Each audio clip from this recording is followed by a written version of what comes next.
Welcome to Following On County Cricketer with me, Steve Harmison. Alongside me is Nick Friend, George Dobell from the Cricketer magazine. You're listening or you're watching on TalkSport 2's Following On podcast or my own YouTube channel or on the Cricketer magazine's website. Focus switch from the red ball game to the white ball game. I think the red ball has been fantastic. Start of the summer, good flat pitches, lots of runs scored. And that bodes well for when the white ball comes into fruition and the Vitality Blast. But what hasn't changed is all the talking points, all the discussion, where you can listen to it. It's here. We'll give you all the best information and knowledge we possibly can about the Vitality Blast. Get your questions in. Myself, George, Nick, John next week when he's back, we'll answer them to the best of our knowledge.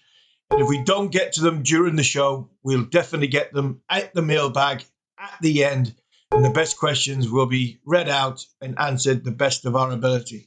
So let's get on with the show.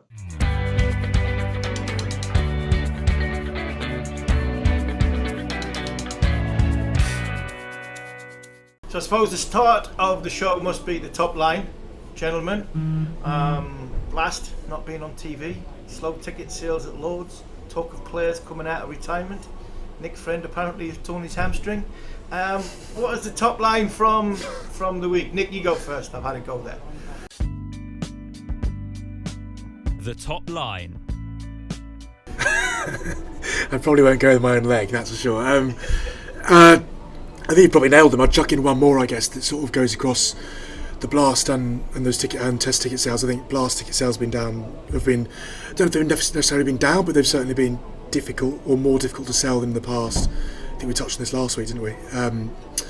I think all those things, and obviously on top of that, the fact that we've got a test match starting Thursday, and I guess there is some excitement around that, new era and all that, new captain, new coach, fairly similar squads, a couple of debutants potentially, or one debutant potentially.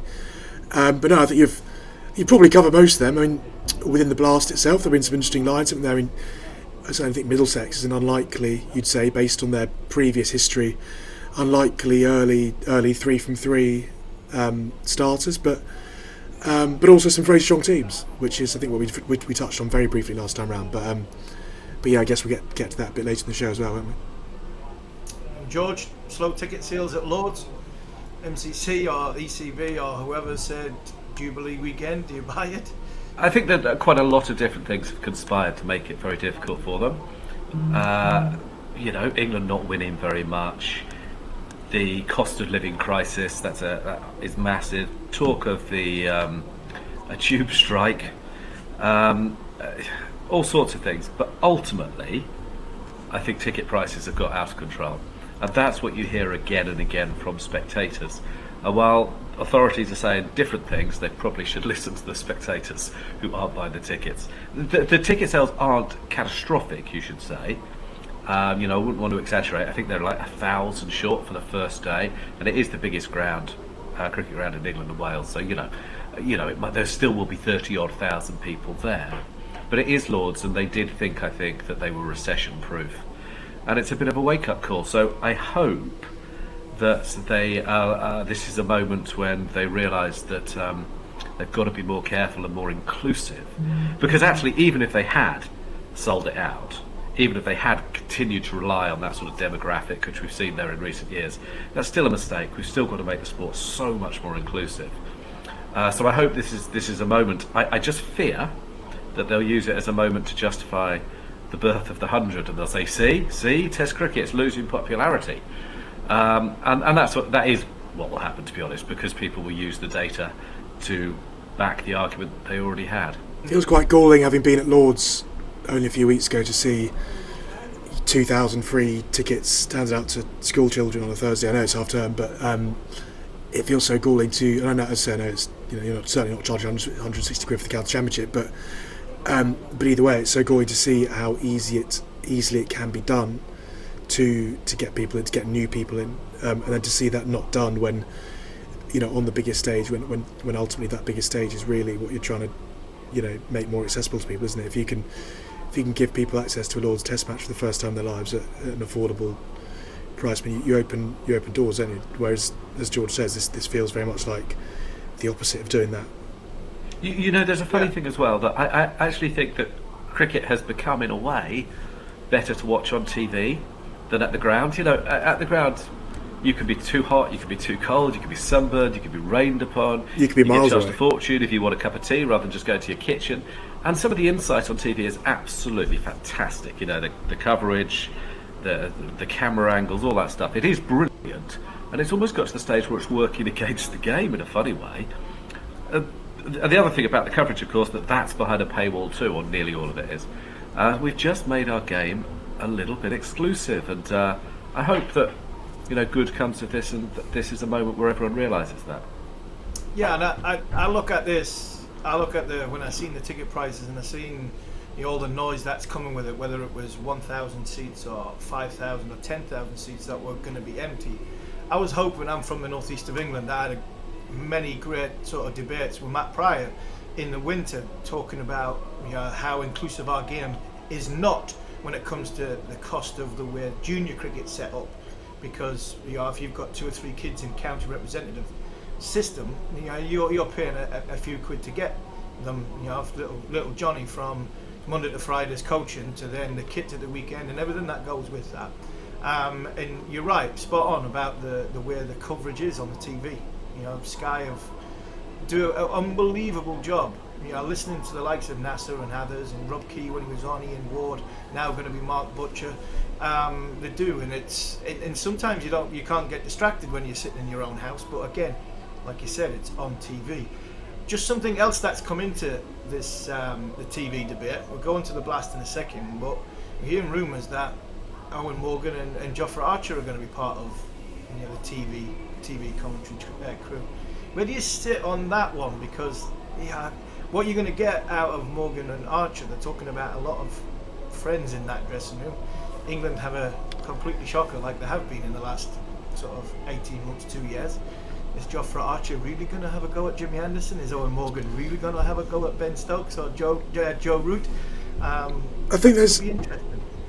Harmy, you'll know better than us. As a broadcaster yourself. It feels to me like there are different roles within that commentary team, and also knowing the standards that Sky set as well. They won't be bringing guys in just to have a name on commentary, I don't think. I would guess the role is to do what Stuart Broad has done when he's stepped in, and to offer us the most valuable insight there is, I guess, which is the insight from being in that dressing room and knowing that team and knowing those guys better than even dare I say Nasser and Athers are likely to. I'd be surprised if they have a go at their teammates. If that's the question. But I guess there isn't. But there is a. I do still think there's a role for that kind of insight. I think Monday Night Football have done it very well, haven't they? When they get current pros alongside Carragher and Neville for the evening, that's you're not expecting them to launch into tirades against their mates, but what they can do is tell you the stuff that, for all the analysis in the world, you possibly can't quite understand if you're not in that dressing room, if you've not been part of the one win in 17. Obviously Morgan last played Test cricket in that very good England team, didn't he, back in 11, 12, 13 kind of thing. But yeah, I don't know. And I think it's just interesting also on a human level just to hear from guys outside of that environment of post-match interview, which is really what we get most of the time with certainly a captain like Morgan and a fast bowler like Archer. I don't know if that's fair. On having current players in there, I agree. The insight that they can give it's the feel element for me is what these players feel when the big moments. Yeah, and obviously Morgan's been such a huge figure in the development of English cricket in the last few years that you would think that he would certainly be very much worth listening to. I've no idea what Jofra will be like, but no doubt he'll learn from it. It might be something he, has to think about as part of his future as well. So that seems good. I mean, it's not as black and white, is it, as you just sit there and slag people off. We were talking to Stuart Broad, who did media today, and he is exceptional. I mean, I think he's as good as anyone's ever been at doing it. And he's just very interested. He offers a lot of insight, and he'll be self-critical and stuff. I mean, you don't have to be that critical of the people you play with. I do think there's a balance, and I do think there are times when it can be hard for broadcasters. Not so much Sky, because I think you'd have to say that Nasser has been incredibly straight over the last few years. He's been fantastic. But there are times, actually, I think the BBC have probably been more guilty of this than Sky, when, and not just about cricket, when the coverage can just be bland and it can be sound bites and it can just be, celebrities who are wheeled out to talk fluff. That is definitely best avoided, but it's not really what they've done. They've been quite good with the people they've chosen to do cricket in recent years, and if they're not very good, the market will speak, won't it? And they won't get that many more opportunities. So, good luck to them, and it'll be really interesting to see how they go and what they say.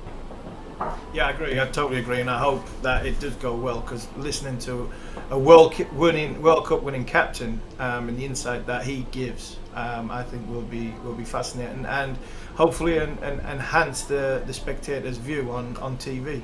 Right, we go moments of the week. Moments of the week. Well, I think the moment of the week has to be the Yorkshire-Lancashire game at Old Trafford, sold out. T20 Blast. Not a great deal of Blast cricket on TV, which has been questioned. What have you made? What did you make of that game, gentlemen? And first of all, what do you made of the non-showing of live cricket on TV from the Vitality Blast? I thought some of the games that have been on have been odd. Am I right in thinking it was Leicestershire and Derbyshire on Saturday afternoon was one of the first two games shown?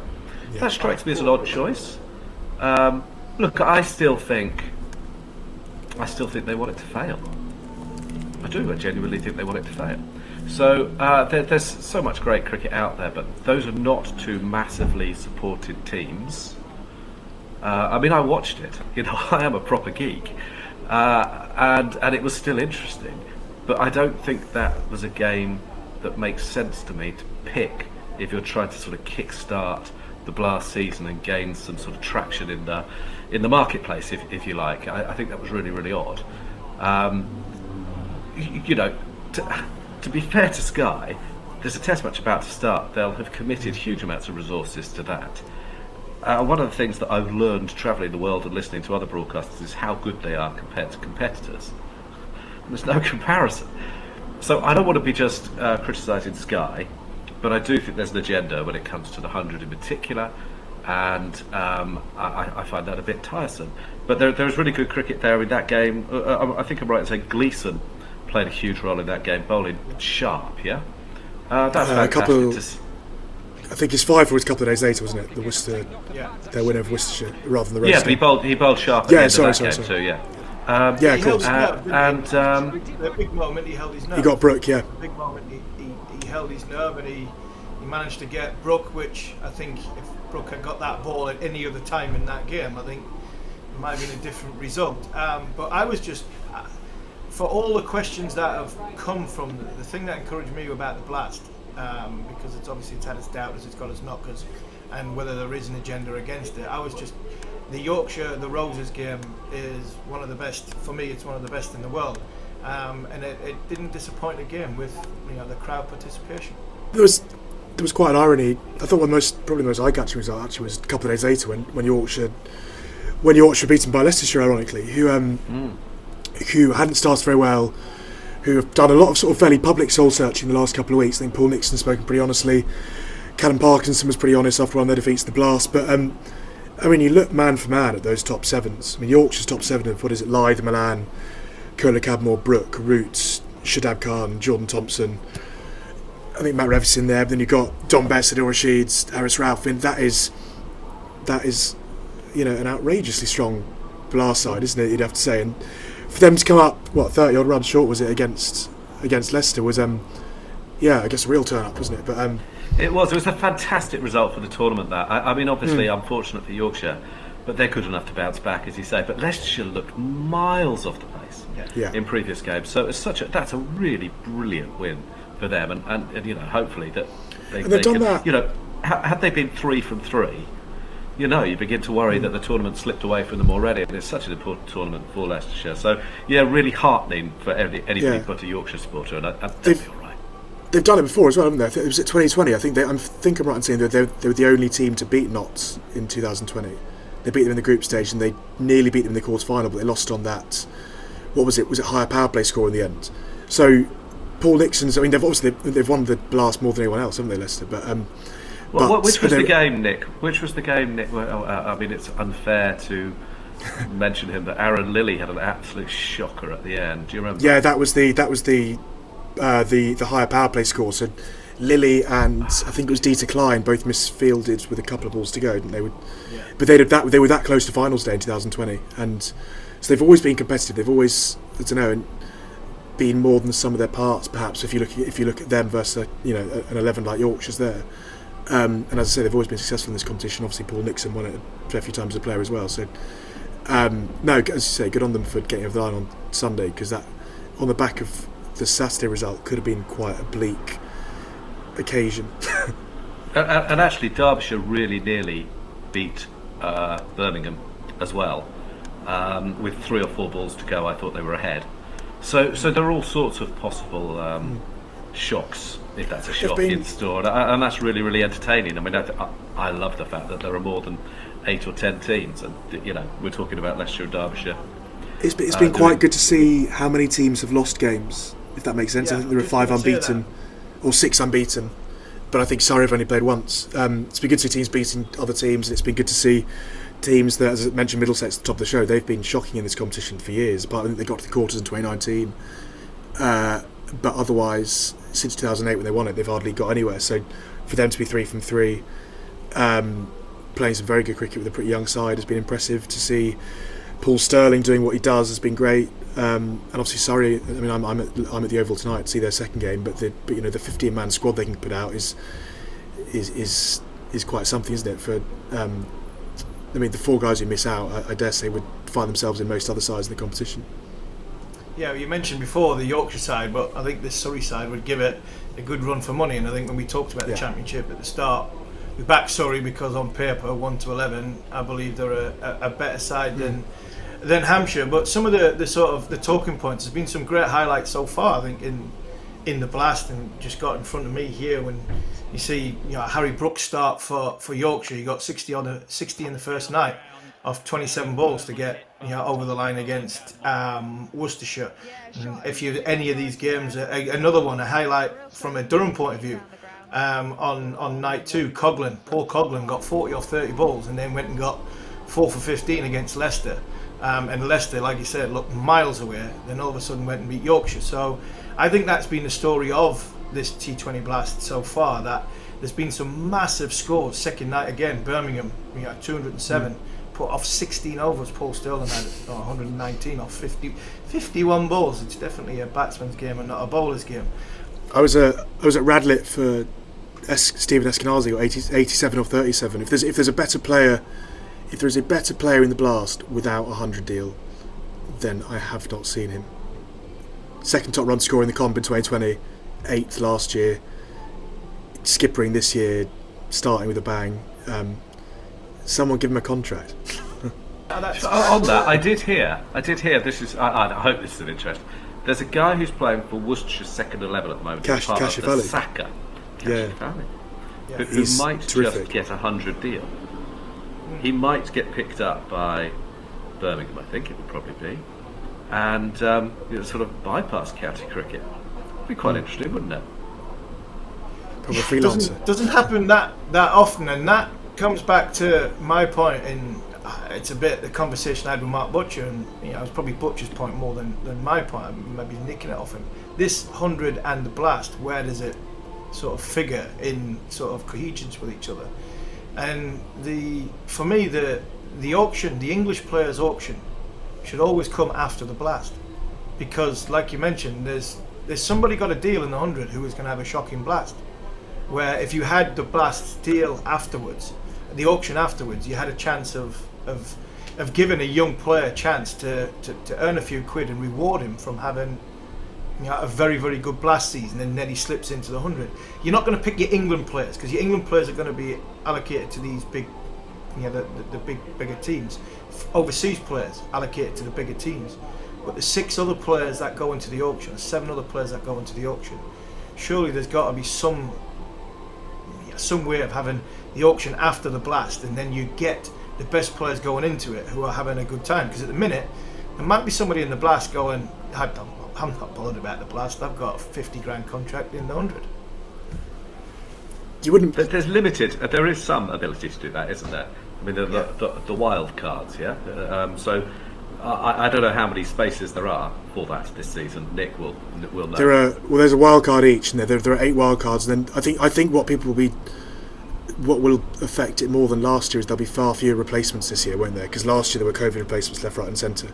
So this year, I think by the end of the 100 last year, most guys who'd say there were very few guys who'd have said merited a deal but didn't have one, and there were probably more guys who were quite left field who ended up with a deal because teams were losing 3 players on a night after testing positive, and then 3 guys were having to drive out of a Royal London game and meet up with their. I think it was Matt Milnes who was on the way out of a Royal London game, or drove straight from a Royal London game to his 100 team, having just found out he had a 100 deal as a replacement. I think that's right. Well, Chris Benjamin went net, didn't he? Yeah, exactly. So had a net and got signed up. I think the gist though is that will happen far less this year because obviously where we are with COVID. So effectively it's 8 spots then plus injury replacements, and if there are left fielding replacements that come from guys outside of those allocated positions, I assume as well. But it's interesting, isn't it? I mean, I think it's hard to say you could blame players if they weren't playing for anything with a couple of Blast games to go, and they were worried about their bodies. Let's say, you just got to be pragmatic, haven't you? The money on offer for a, you hear what the guy, you hear the guys who had 100 deals, but then lost them when the competition was postponed in 2020. That for some guys that was 50-60 grand, wasn't it, that they had and they didn't have. So you couldn't blame guys having been given those contracts if a bit of their mind come mid-July was on it. Much as we probably don't want to hear that. That's, I guess, purely from a fragility, athlete fragility perspective, is probably just the way it works, isn't it? Over the weekend there was some. I thought Friday night's programme was very, very good. It was like 8 matches, some big winners. Luke Fletcher 5 for 32 for Notts. Chris Lynn 83 off 46 balls. In the same game, Ben Curran, a huge 100 odd run partnership against Durham. Phil Salt got a 50. Cadmore and broke in the Roses match. You mentioned Chris Benjamin. 43 off 18 balls at the end of the innings against Derbyshire to win by 3 runs. Fantastic innings that was. Bracey 70 off 45 balls. Nick, you'd be happy with that one. Ollie Pope batting at 3 for the first time, I think, in any sort of cricket. 62 off 46. And it carried on. Tim Davey, we've got a question about Tim Davey a bit later on. 60 off 25 balls in a game against Worcester for Lancashire. And I noticed, I went back and watched some of the footage of that, and I was pleased to see Pat Brown back playing. He got 3 for 35 in the match, and then he had injury, got picked for England a couple of years ago, and I thought he did quite well, and then he obviously got an injury. So young bowler coming back, which was good to see, and Chris Benjamin again. Richard Gleeson in that game got 5 for 30, and Chris Benjamin again against Durham, he got 68 off 38 balls. So they were the standout performances for me in the Blast over the course of the weekend. Is there anything else that Nick, George, you see in the Blast? I think story-wise, you think that's been a little bit of a standout. It's sort of on Tim David, and it's sort of on. We mentioned it feels wrong to mention the Roses clash without just admiring that Lancashire team, which does. I mean, when you add Josh Buttler to it next week as well, you're going to have Buttler, David, and Livingston and Salt in the same top 5, and that is probably. I can't remember who it was. It might be Matt Roller. I think he described it as probably the most powerful top 5 or top order we've ever seen in the Blast, which you'd do well to disagree with. I think it's going to make for some extraordinary viewing. I've enjoyed watching Somerset so far with Banton, Smeeds, Rousseau in that top 3 or 4. Fair play to Somerset as well, because they had Peter Siddle and Marshall DeLanger set up as their overseas players, I think, and I think Rousseau was quite a late addition. He's one of the better franchise batters going around, isn't he? And has been for a long time. Well, it's really interesting, that signing, because I think that a lot of Somerset supporters, I am one, were underwhelmed by that. Yeah, and it's early days, but he has been terrific. He's just a very good player, isn't he? He's a very good player, but he's batted fast, but he's also been smart. Because Yes. what they have in that top order is a lot of explosion, but they're very, very young. They're very excited. They're very young, and he has started absolutely perfectly. I mean, they're 3 from 3 as well, aren't they? In fact, I think they're above Middlesex on run rate. They are. Yeah. So they've started absolutely fantastically, and still, De Lange's actually taken wickets, hasn't he? Which he did in the 100 as well. So I would still worry a little bit about their bowling. I suspect there'll be a night or two when they have a tough time, but that batting lineup, that is dangerous. I think I saw I saw last when they beat Essex. I believe they were donating £50 a six to Sporting Minds, the young athletes charity, for which Will Smead is an ambassador, I believe. And he went out there and hit six sixes and raised £300 in his own. So if you want a job done, do it yourself. I think they were doing £150 if you hit the ball out the ground as well, which he did too. So no, they are very watchable, you'd have to say. About watchable, and there's names that were mentioned there: Livingston, Buttler. Parkinson's not in there from a Lancashire point of view. Let's go to the race to Amsterdam. Race to Amsterdam.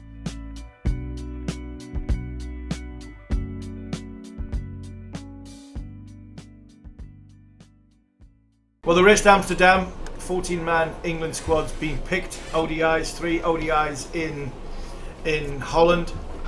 Netherlands playing the West Indies at this moment, live on TalkSport 2.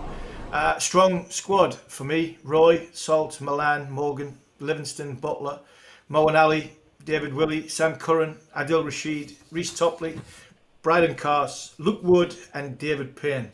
2 uncapped players, 5 left arm seamers.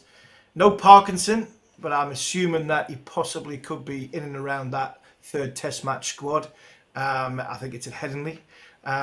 Interesting, no Duckett, no Clark, no Banton, no Billings.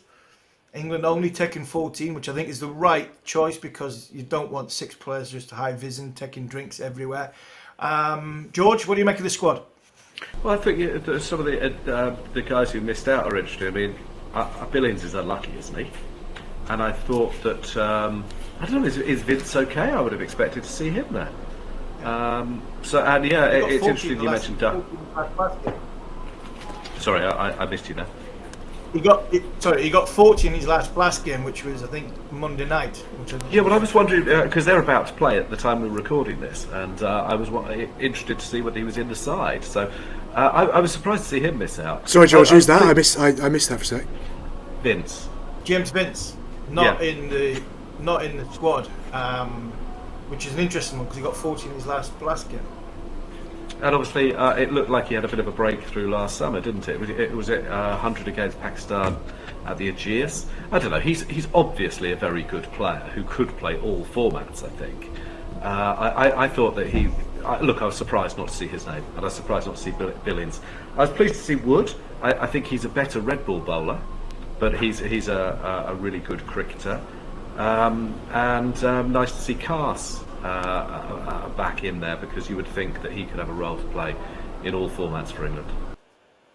Yeah, Bryden Carse, I think he would have been. I tipped Matty Potts at the start of the summer, and the only reason I tipped Matty Potts was because Bryden Carse was injured, and I thought Carse would have been a shoo-in for a test match role at some point this summer because of his pace, his height. I think he nearly qualifies as that number 8 batsman as well. So when he played for England last year under Ben Stokes in that group that got sort of pooled together in COVID, I thought he held himself very, very well. He just fortunate to pick an injury up in the winter. Roy, so far, if we're looking at numbers, Jason Roy he's had 15-1 Blast game against Glamorgan, playing tonight. At the Oval. Phil Salter started well, 59 against Yorkshire, 29 against Worcester. David Milan, it was an interesting call, David Milan. I think Georgie's probably took James Vince's place. I think is it the experience of Vince or experience of Milan? But I think the way Milan plays in the shorter format of the game, I think he's got the nod. He's had a 33, 50 and a 5 so far. 1 outing from Owen Morgan. He got 41 off 24 balls against Gloucester. Liam Livingston, well, he's played He played the one game so far, 26 with a bat. But he bowled his 4 overs, 0 for 28 with a ball. Nice to see Sam Curran back playing. Again, another one that's only played the one game, 36. And he got 1 for. Good that he bowled his 1 over. Only 2 wickets in 3 games for Adil Rashid. Carson Topley have played once each, a game each. And the 2 uncapped players, I really hope, because he's such a nice lad. We've had him on the Cricket Collective on TalkSport 2, and he was in the Caribbean, didn't get a game. I really hope David Payne gets a game, because I watched him close up in that short trip in the Caribbean, and he worked hard. He was out there, he had a smile on his face. He looked as though he was so appreciative of being in England, talked as an England player. So far in the Blast, he had 2 wickets against Middlesex and 3 wickets against Surrey. So I hope in the 3 games that Luke Wood and David Payne get a go.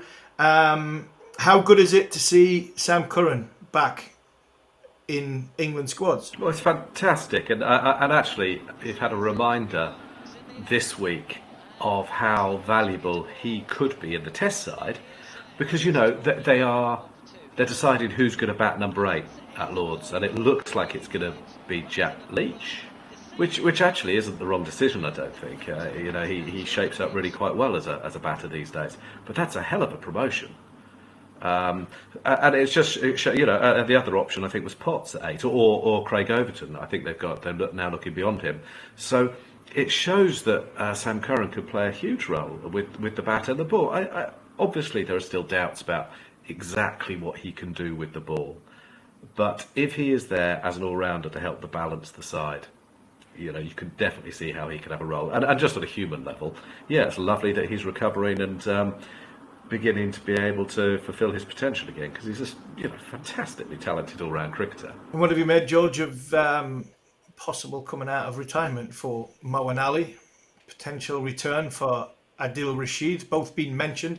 Is that just fantasy land, or is it something that I think is... I would love to see Moeen come back, but I just don't know how he's going to stake a claim to get back into the squad. As much as if Moeen tells me he's fit and really wants to play, I'd pick him. Well, it's the same thing with Moeen. You can see how, if he were at his best, he walks into the England side this week, doesn't he? He balances the side batting at 8, and he can bowl. So I think at his best, I still think he's England's best offie. And yeah, I hope they do persuade him to play, because I think there's unfinished business there. I'll tell you what they have to do with Adil. People forget, but he made his debut as a batter who bowled. I think I did his first-class debut in 2006 at Scarborough, although the memory does play tricks. And I think he replaced Darren Lehman in the Yorkshire side. And he was meant to bat at 6, and as it happened, I think it was a night watch when he batted 7, and he took a 6-4 or so in the second innings. And obviously he's now known as a bowler. If Yorkshire want him to play, ask him to bat 6. I bet he does. He loves batting. I agree, John. I agree. I think he's a fantastic young cricketer. He was a fantastic young cricketer when I first saw him. Played against him quite a bit. Managed to play with him quite a bit, in and around with him with England and briefly at Yorkshire. And his hands are unbelievable. His hands were fantastic, and he could play. I think I first played against him. He batted at 6 or 7. And he was a dangerous customer to bowl to, because he had these quick hands. He was quite good on the shortcut. That was always how I felt about Adil. And batting at number 10 is criminal, but it's a good side that the England team is. If Coffey could get him to bat number 6 for Yorkshire, I think it would be a masterstroke. And speaking of another guy who should possibly bat 6 for Yorkshire, is in the squad, David Willy back in the squad, and Nick 5 left armers. Is it a case of, we're going to Australia, we want 1 left armour, if not 2 in our group, so we're going to take 5 to Holland, and whoever does the best has got a chance? First and foremost, I think it's quite fun. I've never seen it before. I've probably seen that. I've never seen 1 right arm seamer in a 14-man squad before. I think I do wonder whether you've got 5 guys, none of whom you'd say are established, as in, rather the man in possession. I do wonder whether there's a new coach who fancies having a look at all of them and may well make his mind up from there. And of course, you go back to T20 stuff, and you can add Timar Mills into the mix as well. So, you've effectively got a 6-strong panel of left arm seamers for your white ball stuff, albeit 5 and 50 over. And then obviously you've got a couple who've got. I think what they get away with here is they all do pretty different things, don't they? Reece Topley is taller. David Willy swings it. David Payne is taller than Willy and swings it, but obviously without Willy's record and without Willy's batting. Sam Curran's a bit more through the crease, is the best batter of the lot of them, and there are so many of them I can't remember who the fifth one is. Luke Wood. Luke Wood is probably the quickest after Topley, isn't he? And a bit skiddier, and has a lot of bottle as well, doesn't he? Bowls at the death a fair bit. Is fairly useful with the bat at the death as well. So and fair play is reward for a lot of good work. Although quite interestingly, hardly any work in 50 over cricket. He's done most of his white ball cricket in the Blast, which I think we'll see more and more of, because the best, certainly while the schedules as it is. But to be fair, I don't take much issue with that, because I can't think of the last England player who was picked to play 50 over cricket on the back of his 50 over cricket anyway. But it's quite interesting that someone like Luke Wood is coming in basically on the back of his T20 form. But yeah, I do wonder whether it's a case of have a look at 5 and then whittle it down to whoever Matthew Mott wants to take to Australia come the winter. And we can't finish with talking about the white ball side without sort of waxing lyrical about Jos Buttler, not only in the IPL, but after obviously what happened with him in the winter, being left out of the West Indies group. Do you see any return because of how good he is in white ball cricket to the Test side, or is it, I really do, and I say this with every good intention, I really do hope that Jos Buttler just concentrates now on the white ball game, because I agree he's the with best that. in the world. Yeah, I'm with you. With I the best will in the world, just let him be free. It's so wonderful to see. He's the best England have ever had at doing it, and it's not as if they haven't tried to make him into a Test cricketer, and it makes him look world weary. I am sure there'll be a temptation to do it. You can understand the temptation to do it. I hope that they resist it. I hope he resists it. I would use the data we've seen from the last month or so to come to exactly the opposite conclusion, and just say he's proved that freed up from those worries and stresses, he is just a world beater. So let him be that, and let him be the great white ball player that he is, and don't worry about the rest of it. I totally agree. I just hope that just stays that way, because I felt not awful, because you're doing your job, but I'm sitting there talking about a guy in red ball cricket who has had a real struggle in marrying up the side. Everybody wanted to be this Gilchrist character. It's like Adam Gilchrist never walked out to bat at 120 for 5. 80 for 5, 90 for 5. He never did that. We put so much pressure on Jos Buttler, I thought, and unfortunately, because of how good he is as a player, he brought the brunt of some of the criticism that come that way, that Test side did. But I hope, I really do, for Jos's sake and for everybody else's sake, move on and let the guy be the best there is at white ball cricket. And we talk about in English cricket about how doom and gloom a lot of the stuff is, but we've got the best red ball player in the world, in my opinion, at this moment in time, in Joe Root. We've got the best white ball player at this moment in time in Jos Buttler, and I hope that with the hands sort of shackles off, captaincy of Joe, he kicks on and scores the same amount of boatload of runs, and Jos doesn't have the shackles back on of Test match cricket hanging over him, and he becomes and takes us to win T20 World Cup in Australia and the World Cup and beyond, because I think the pressure that's off him now, I think, is just shown in the IPL that what a fantastic player he is. So that's it. Race to Amsterdam is gone, and fingers crossed that England do well over there. We'll get on to your questions and the mailbag. The mailbag. Right, first question is David at the cricket. Does George know anything about Moeen Ali and Brav's availability for Worcester? They haven't played yet in the Blast this year. Well, I think Moeen was at the Champions League final, so presuming he's got back from it, presuming he's not still stuck in traffic or anything, he'll play imminently. I don't know about Bravo. I don't know what the deal was. Nick might remember. But again, look. And the other thing is, I know they've lost 3 out of 3, but I don't think they were miles away. They've had real tough games too, by the way. Lancashire, Notts, Yorkshire, I think. So 3 sort of test sides, and they've lost them by. Oh, I don't know. They were quite narrow margins. So there's still a bit of hope there, I think. And it's nice to see Haynes doing well. And so imminent for Moeen and Bravo. I'm not quite sure actually. Mark Fletcher asks to the both of you. Have Sky downgraded the Blast over the 100, given the apparent reduced coverage this year? Well, I think we've answered that. I don't know if you've got any more to add to it. Well, yes. I mean, I don't want to sort of sit on the fence and be disingenuous with people who are asking that question. Yes, I think they have, but I would cut them quite a lot of slack because I think they're the best broadcasters in the world, and They do put quite a lot into the coverage they show, but I do think there's an editorial decision there that they think the 100 is the future, and I'm not sure it's a level playing field between those two competitions. You can like them both, you know. And one for you, Nick, off Jonathan Ramondy. How bloody good is Tim David? He is it bloody hard. He really does. He properly smokes it, doesn't he? His story is extraordinary, isn't it? Last year, the last 12 months, from being a slightly left field signing for Surrey's last couple of Blast games, and then into the Royal London Cup. I believe he happened to be playing club cricket in the Netherlands at the time. I think I got that story right. And from there, I mean, obviously he was playing Big Bash before, but certainly never is the world beater he is now. Singapore international, I think soon to be Australia international.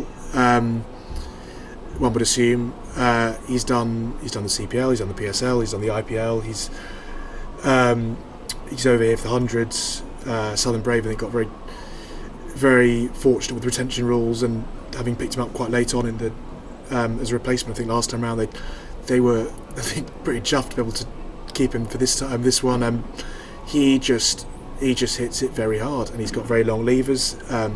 But I think he's also a better cricketer than someone who just stands there and swings and hits it hard. He's obviously, fair play to him. It's a remarkable story of, and to be honest, it really. I know that for all the sceptics of the franchise circuit and everything, I mean, it's a real win for it has really shown what can happen if you're a slightly late developer in that sense, and you get on, and you're not necessarily one of the big names, and it does show where you can go in a year's time, doesn't it? Because he'll be earning big money on that circuit for quite some time now, and fair play to him. He's done it.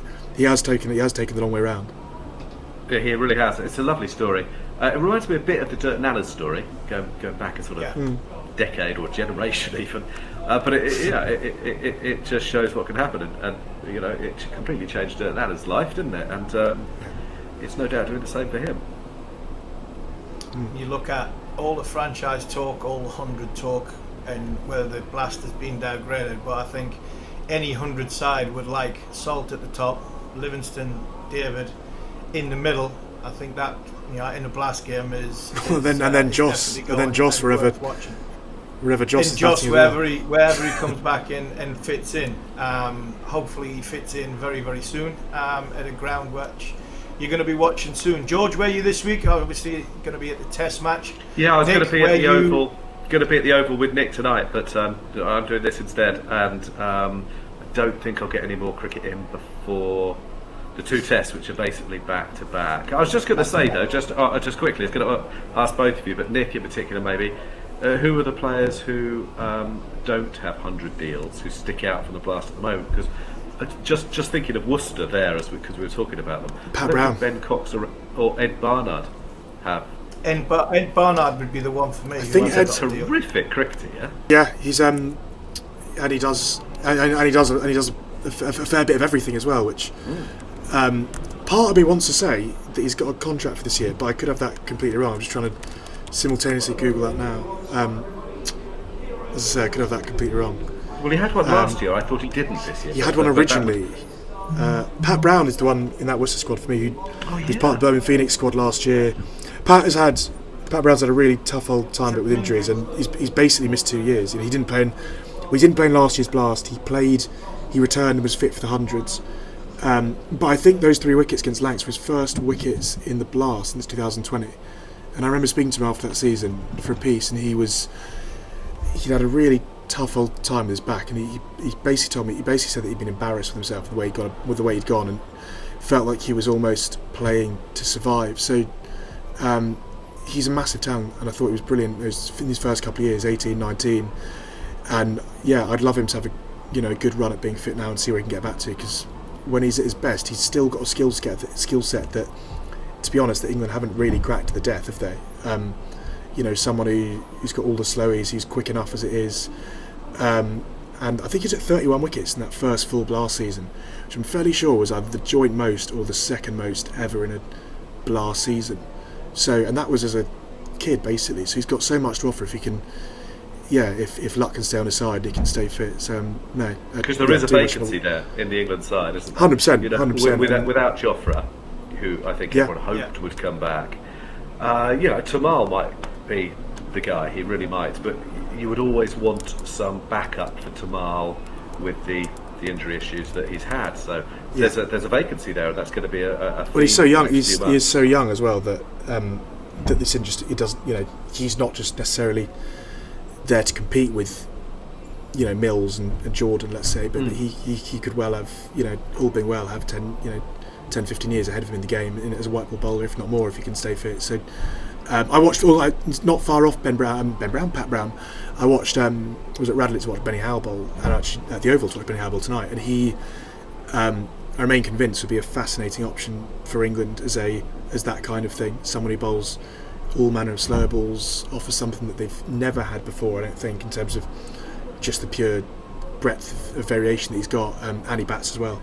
And once again, would be another lovely story if that became an option. And before we get on to the one to watch, just to finish off on the England front, 3 Test matches round the corner. George, you're on about back-to-backs. What's a win for Brendan McCullum? Is it as simple as runs on the board, or is the pressure straight on? It shouldn't be. He's just arrived. This doesn't feel like his squad yet, or his team. So I think he's got to be, any sensible judge surely would allow him a bit of time to see what he's got, and then to make changes. So I think, what is it, a 4-year contract? I don't even think you start to look at that sort of thing for a year in, really. So no, but England can absolutely win this series. Of course they can. I mean, they're better than the results have shown up to a point anyway. Although they're obviously not the strongest side they've ever been. New Zealand are missing 4 players.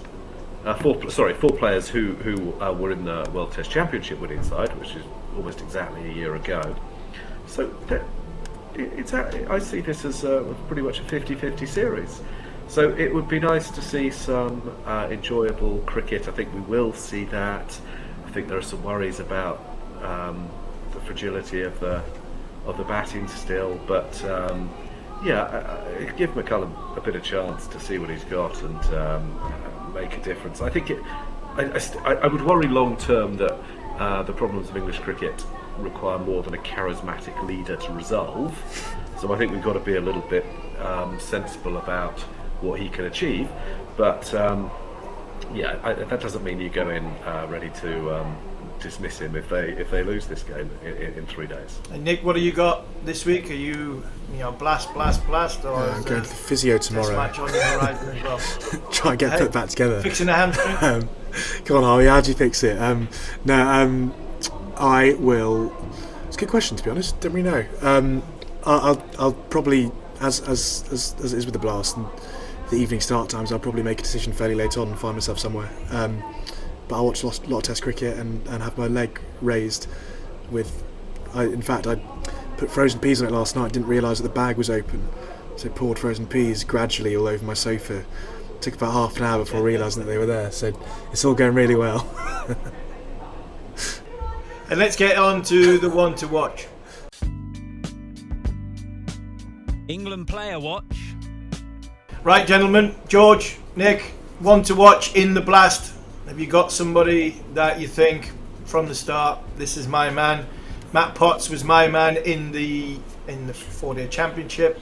Will Smead is my man in the T20 Blast. He started quite well. I wanted a young player that shapes up well. I was toying with two. Jacob is a Bethel at Warwickshire, who I think I watched the under-19s and I thought this kid's got something. But I thought Will Smead's just a little bit, I think, ahead of him, and batting on that lovely wicket at Taunton. I'm going to be watching for him. George? Well, those are good choices. I'm going to say, as I would do for all things now, Tom Lammonby. I think if I could buy shares in the current young player, he'd be the one. He's got everything. I know that the scores aren't necessarily there, but his bowling's pretty good. His fielding's crazy good. And I think his batting, yeah, yeah, right. I think he's been opening the bowling for Somerset, hasn't he? And actually, I think he's batting 5, which is an area of great responsibility. It's almost an impossible area in T20 cricket. I love that. So I think he is. I think he's a special talent. Actually, am I right in thinking might he be with the same agency as you, Harmy? Do you know him? Have you seen him play? Yeah, I think he is. I think he is with Phoenix, with Neil Fairbrother's lot. I don't really know him. I think Michael Lum probably looks after him more than sort of Neil Fairbrother. But again, another one. I think we've got an abundance of talent in white ball cricket who are under 25. You can stick a pin in any of them and think, right, if we can invest some money in them and give them a chance, they've got a bright future, especially going into the game that's being played at this minute in time with the players that are playing. He was involved in a very good relay catch last night as well, actually. I don't know if you've seen that one. It was ridiculous. They weren't even close. That's as far as I can throw it these days, Nick. My one, if I have to move from Ed Pollock, which ironically is entirely suited to this form, I will go with Joe Cracknell at Middlesex, who slight bias. I've grown up playing with him and his brothers, but he smokes it and was picked up by London Spirit last year, midway through the 100, basically on Owen Morgan's recommendation, which I think is a pretty good advert for any young player. He's a gun fielder and he hits the ball very hard, and he's got the fearless approach of all young English white ball batters these days. He just goes out there and values hitting the ball for 6 a bit more than he values his wicket, and he's very much about strike rate. I think his second scoring shot in professional cricket made a dent in the wall just beneath Old Father Time at Lord's, pulling Jamie Overton about 100 metres. So he's got form for it, and give him the big build up, so better go right. He has started all right. That's the ones to watch. Nick, George, thanks for your company this evening.